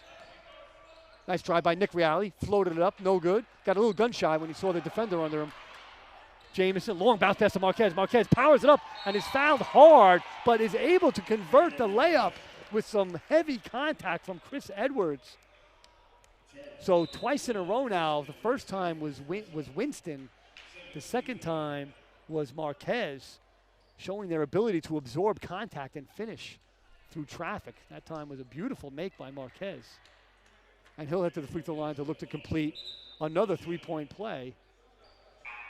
And Sylvester is going to re-enter the game for Old Westbury. Anthony Sylvester Jr. He replaces Justin Aline Washington. Demetrius is back in the game. Coven Minor is back in the game. Edwards and Mikos will have a seat. So Demetrius is in the game now with 9:18 remaining. Something for St. Joe's to look forward to and to strive for. Sarakis only 8 points away from 1,000 for his career. They're going to try to feed him, I would think. This time it's Frank Reale for a three-point attempt. A little long. Sebastian gets it back, and St. Joe's has another chance. Here's Steph. Little fadeaway jump shot from the middle of the lane. So Stefan Ethert getting hot. He's got 8 points now, and a whistle is blown. And the official thought Coach Cocazello called a timeout, but he did not. So Damian Shaw with the quick whistle. Coach Cocazello said he didn't want the timeout, but that's okay. That's a correctable mistake. So Old Westbury will just inbound it. And St. Joe's now trails by 18.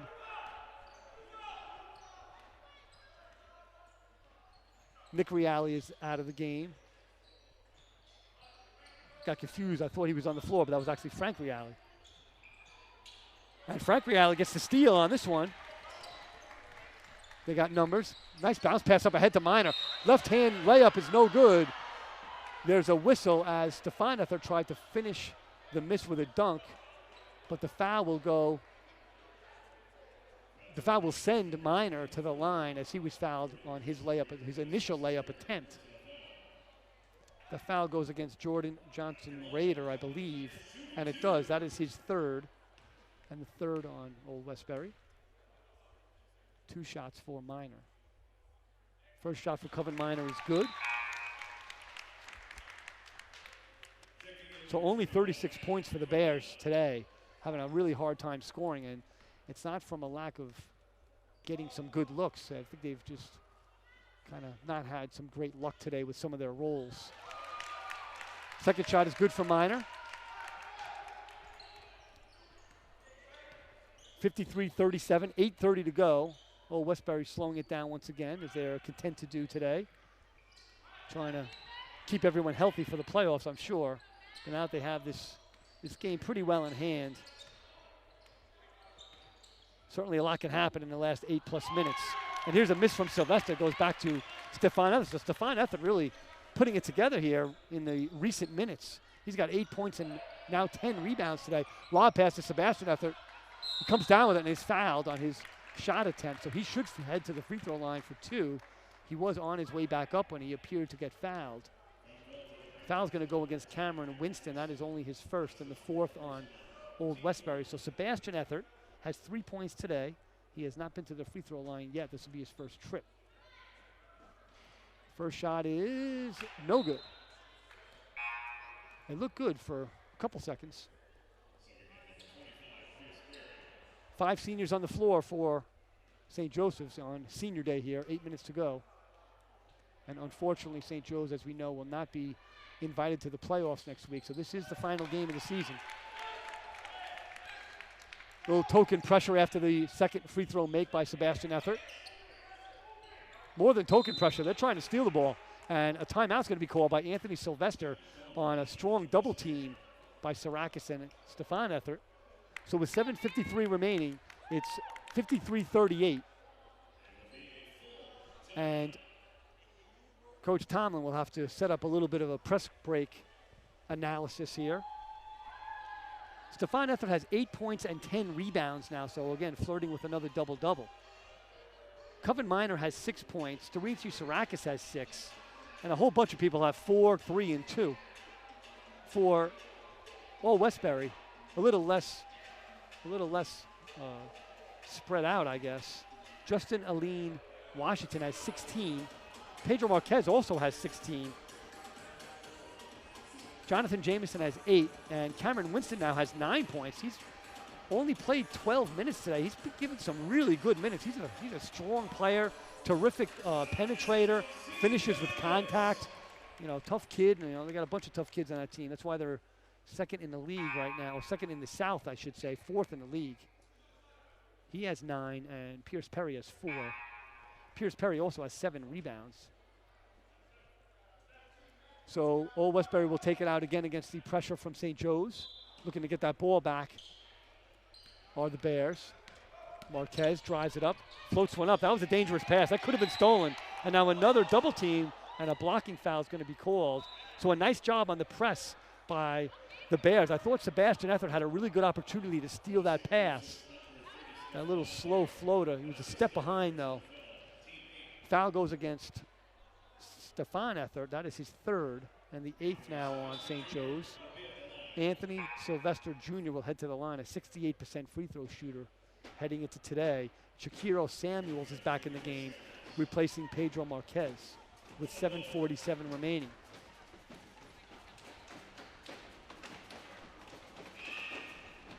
First free throw's off the back rim. Stefan has it. That's his 11th rebound. Sarakis, a long 3 from the logo. Ooh, just in and out. Thought that was going. I had a great angle here. I was directly behind Sarakis on that shot, and it looked right in the middle. Just a little strong. And you can see his teammates are really trying to get Sarakis the ball and opportunities to score, and they're going to let him hoist as much as he wants. Another long pass to Sarakis. The 3 is up, and this time it finds a home in the bottom of the net. So Demetrius Sarakis with 3 more points and 3 points closer to 1,000 for his career. He now has 9. He is just 5 points away now. He's got 9. I want to double check that he has 9, and he does.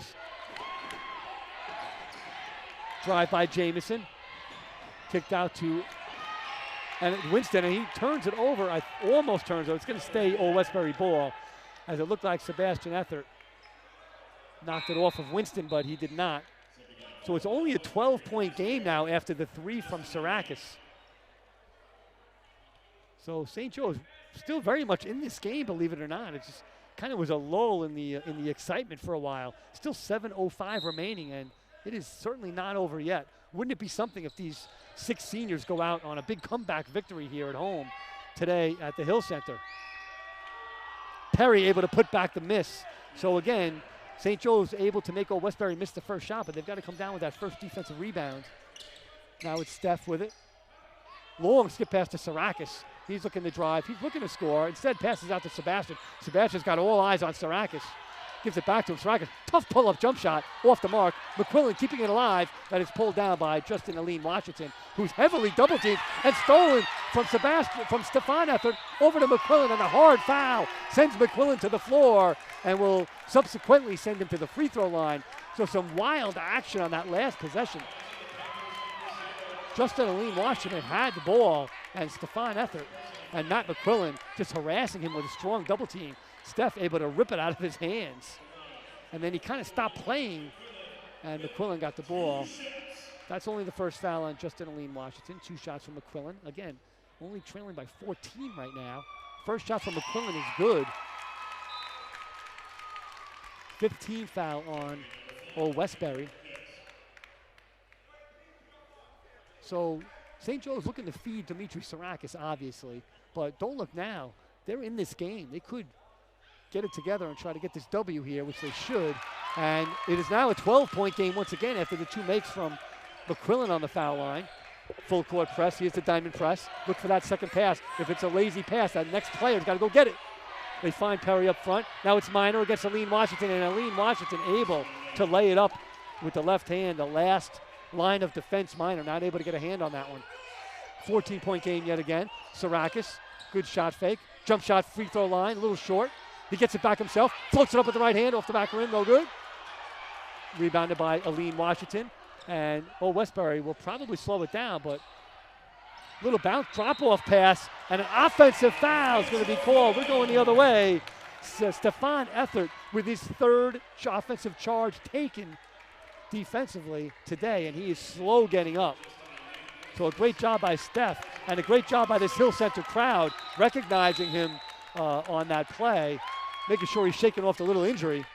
Foul goes against Justin Aline Washington, his second, sixth on Old Westbury. So now it's 57-43, a 14-point game. St. Joe's had it to 12 twice, but they're just not able to stop Old Westbury on offense. That time they did. They'll get the ball back. They really need to score here and then play some defense and stop trading baskets. We all want to see Demetrius score another 5 points to get to that magic number 14, which is what he needed today for his 1,000th career point. We'd love to see him join the 1,000-point club here. McQuillan will inbound it. Old Westbury's back on defense, not looking to press. So Sebastian Effort will bring it up. It's Justin Aline Washington, along with Pedro Marquez, Shakiro Samuels, Cameron Winston, and Pierce Perry for Old Westbury. Both Ethert brothers, Coven Minor, Dimitri Sarakis, and Matt McQuillan for Coach Cocazello and St. Joseph's. Drive by Minor. Whistle before the shot. It's going to be a foul on the floor. That will send Minor to the free throw line. Pierce Perry has just picked up his 4th foul, and it is the 7th on Old Westbury. So the rest of the way, St. Joseph's will be in the bonus. Both teams in the 1-1 right now. Coven Minor today with 6 points. He is a perfect 4 of 4 from the free throw line so far. I hope I didn't just put the announcer's Joan on him. Averaging 7.7 points and 5.9 rebounds a game. First free throw is good for Minor. So Coven Minor over 4 years. Talk about consistency. He's played 95 games, started 93. His averages are almost the same every year. It's right around 7, 8, 9 points a game, right around 6 or 7 rebounds a game. So the model of consistency. And second free throw is good. And more important than that, he's as consistent in the classroom as well. Diamond press, long pass, that's the one, and Minor almost got it. Marquez now has it. And a foul and the bucket, so a big play by Old Westbury. So the near steal by the Bears on the sideline. The problem with pressing is, yeah, you can turn them over and you can speed up offense, and they almost got that steal, which would have been big. But the problem with it is it kind of leaves you a little bit exposed if you don't get that steal. And that time, Old Westbury had numbers, and Cameron Winston able to score with contact. So 14-point lead once again for the Panthers. The free throw makes it 15. 5:33 to go. So the Bears doing all they can to get back in this game.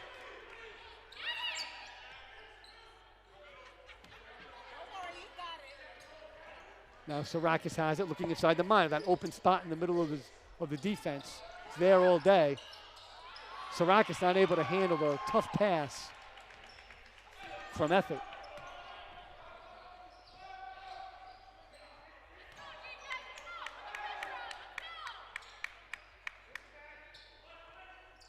Good defense by McQuillan, taking away that back cut.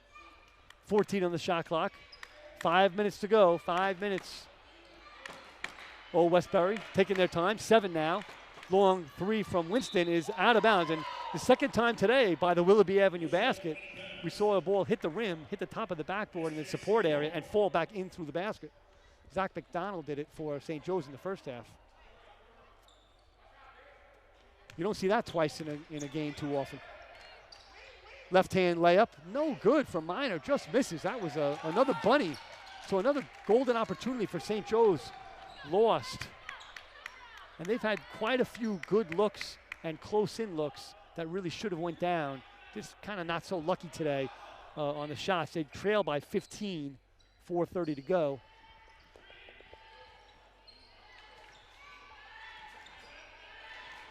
The long three from Marquez is good.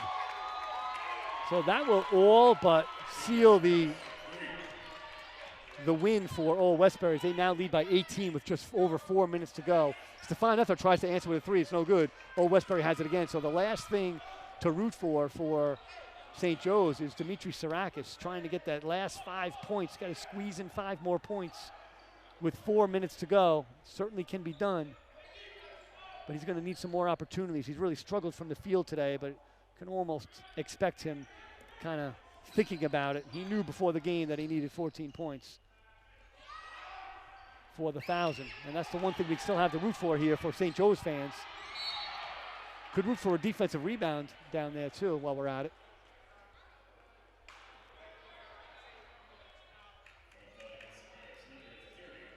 Foul's going to go against Stefan Ether on the rebound. That's his 4th. A couple subs coming in for Coach Cocazello.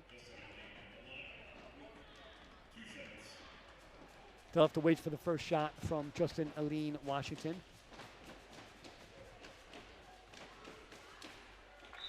And he makes the first. Chris Mikos will re-enter the game. Jimmy Cocazello will re-enter the game. And we'll get our first look at freshman Anderson Beltray, the 6'3" freshman from East Elmhurst, New York. And a big round of applause as those three replace Coven Minor, Sebastian Ethert, and Stefan Ethert for the final time here at the Hill Center and in a St. Joseph's uniform. So the Ethert brothers and Coven Minor, certainly with many, many contributions on and off the court to this program, will leave the floor for the last time. Sarakis and McQuillan, the two seniors still in the game, and Cocazello, I should say, he just entered the game. They joined Beltray and Mikos. McQuillan has it now. Now it's Sarakis. Everybody from the Hill Center crowd imploring Sarakis to shoot the ball, which I'm sure he wants to. He just got to get open. McQuillan now, 14 on the shot clock. Good crossover. Little dump in, looking for Cocazello, doesn't have it. Ball is loose on the floor, and it's covered by an Old Westbury player. Can't tell who it is. It is Pierce Perry. And the jump ball will go back to Old Westbury.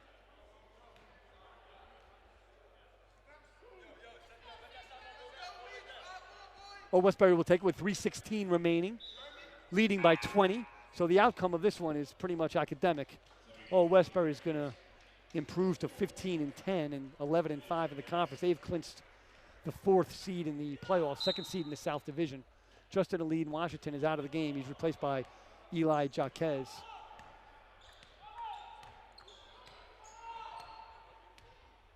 Marquez has it now, defended by Sarakis.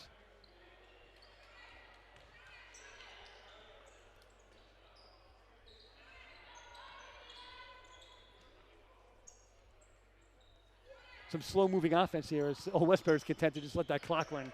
And St. Joe's is letting them just play with it on the perimeter. Now Marquez lifts up a floater. No good. Beltray with the rebound, and there's a whistle, and I'm not sure what the call is. I think it's a foul against Cameron Winston, it looks like. And they're clearing the line, so I'm not sure what the call is. So Demetrius Sarakis will head to the free throw line all by himself, and that's the right call. It might be a technical foul on Winston. It'll be his 2nd personal. Demetrius Sarakis is at the line. He's short on the first free throw. I'm sorry, the only free throw. He gets one attempt. He misses it. So St. Joe's will take possession with 2:47 remaining.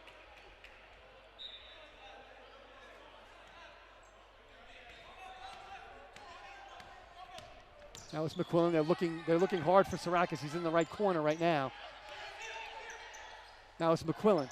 Drives baseline. Looks to kick it out to Sarakis. He finds him, but Sarakis is double teamed. Now Beltray has it, and he dribbles it. Well, he's called for a traveling violation. So I was going to say he dribbles it off a defender's foot, which he did, but he traveled a little before he put it down. So it'll go back to Old Westbury with 2:30 remaining. And we're going to get our first look at a new Panther, number 20, Carl Demore. He's a 5'6" freshman from Excelsior Prep. He is originally from Laurelton, New York, though. Right on the Queens-Nassau border. And Demore drives, lifts it up with the right hand. Nice little attempt.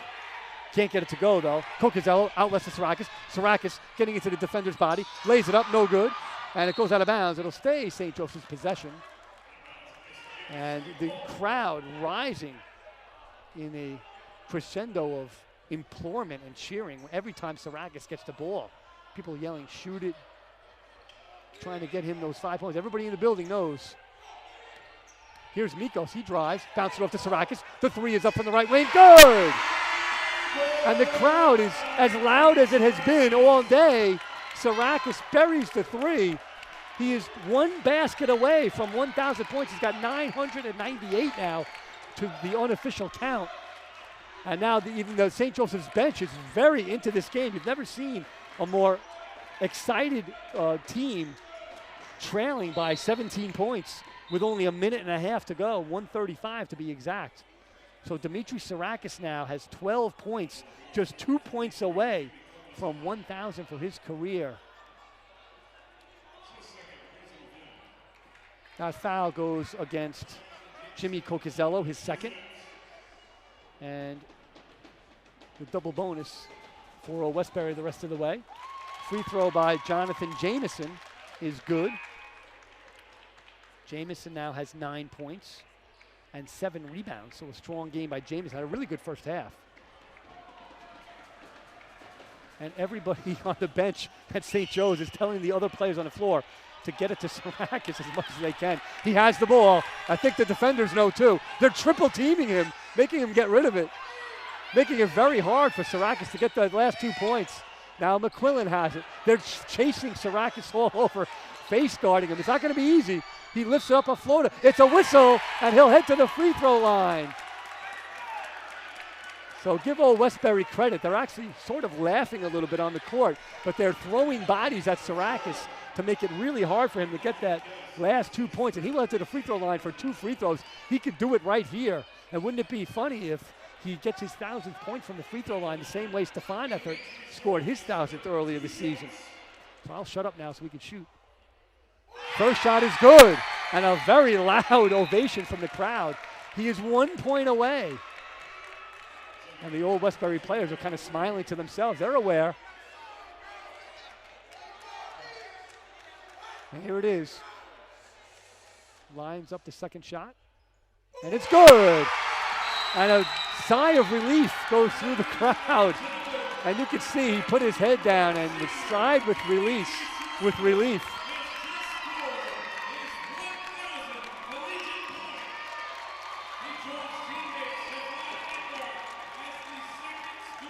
So smiles all around in a game that will be lost by the Bears, unfortunately. And Demetrius Sarakis comes over and hugs his father on the sideline. His mother is here, his family is here. And well-deserved, loud round of applause and ovation for Demetrius Sarakis, as he has now become the newest member of the 1,000 point club here at St. Joseph's College. So congratulations, and Coach Cocazello is going to do the classy thing and sub Matt McQuillan out and Demetrius Sarakis so they can get an ovation. The seniors leaving the court for the last time. So Demetrius Sarakis will end his career with exactly 1,000 points. He is the Roberto Clemente of St. Joseph's basketball. Ben Reeves is in the game along with Joe Sheehan. They join Richie Simon in the game with Anderson Beltre, and James Mojica is in the game for the first time. So a bunch of young players who didn't get a lot of time this year are in the game now to close out the 2019-2020 season with 1:01 to go. They trail by 16. So James Mojica, a 6'1" freshman from Archbishop Malloy High School, he's in the backcourt with Anderson Beltre. Joe Sheehan, a big man, 6'8" from Staten Island and Gaynor McCowan High School. The long three from Ben Reeves is off the mark. Ben Reeves coming to us all the way from New Zealand, a 6'1" freshman as well. And the three is off the mark from Damore, rebounded by Reeves, goes around the back, but loses it, able to pick it up.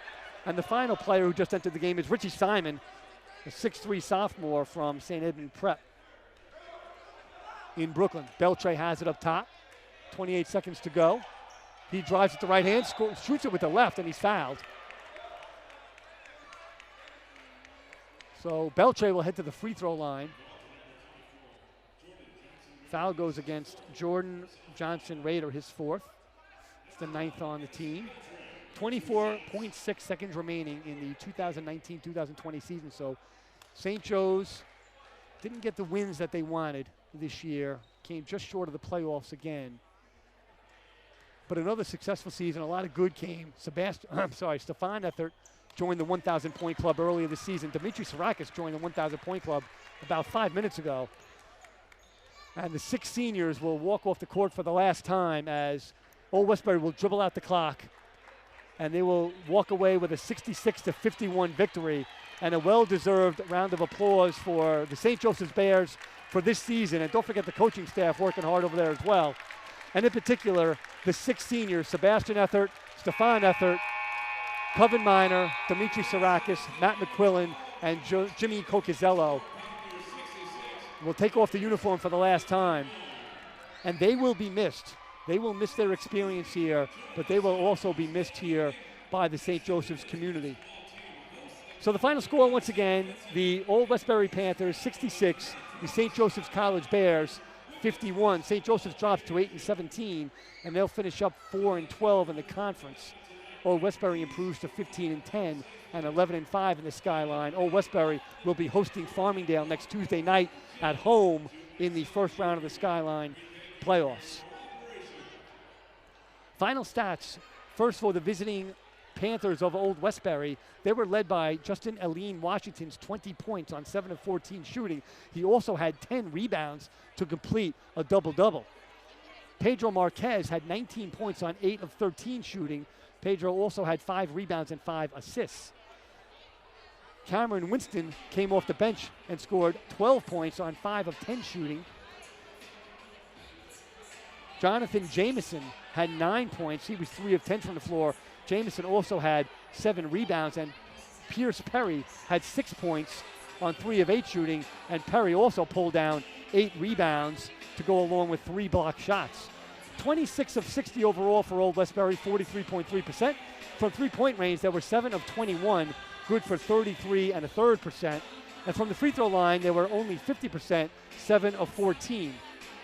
For the hometown St. Joseph's of Brooklyn Bears, they were led by the 14 points from Demetrius Sarakis, and none more important than the exact 14 that he needed, joining the 1,000-point club here at St. Joseph's. He was 4 of 19 from the floor, 3 of 12 from three-point range, and 3 of 4 from the free throw line. And those last 2 free throws gave him the 1,000 points for his career. So congratulations to Demetrius Sarakis, as well as all the seniors here today at St. Joseph's. Stefan Ethert had 8 points on 4 of 11 shooting. He also had 12 rebounds today. Coven Minor had 8 points. He was a perfect 6 of 6 from the free throw line. Sebastian Ethert had 4 points. Jimmy Cocazello, in his first start this year as a senior, closed out his career with 4 points on a perfect 2 of 2 shooting. He also had 5 rebounds and took a charge early in the game. Matt McQuillan had 4 points in his final game as a Bear. Zach McDonald had 3 points. Chris Mikos had 3. Chris Edwards had 2. And finally, Anderson Beltre had 1 point for St. Joseph's. They were 16 of 60 from the floor for 26.7%. 5 of 26 from three-point range for 19.2%. And they were 14 of 19 for 73.7% from the free throw line. So for 2019-20 season, I will say goodbye for the last time. I am Michael Kerr, and I really hope to tune in Tuesday night for the women's playoff game. They'll be hosting College of Mount St. Vincent here at the Hill Center at 7 o'clock on Tuesday night. So as the seniors and Dr. Lucas Saigan will be saying goodbye to St. Joseph's today, they're on the floor with their families and loved ones. Everybody's saying goodbye, taking some final pictures. And Dr. Lucas Saigan, the 11-year assistant coach, has broken down in tears here. And so it's an emotional day for the seniors, obviously, and for him. But certainly they should all be celebrated for their contributions here over their time at St. Joseph's. And we look forward to next season, the 2020-21 season. A lot of new faces will be seen here on the men's side for sure.